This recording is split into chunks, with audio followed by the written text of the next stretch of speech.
তার একটা খুব ভালো কম্বিনেশন ছিল। অনেক অনেক ভালো ভালো গান ওনারা দুজনে মিলে করেছে। তো ওই রকম একটা 90 রেকর্ডিং,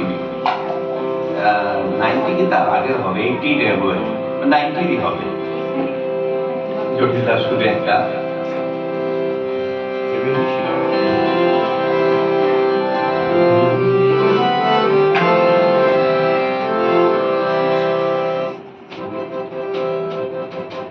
এমন আলুর পথে একা একা চলাই না।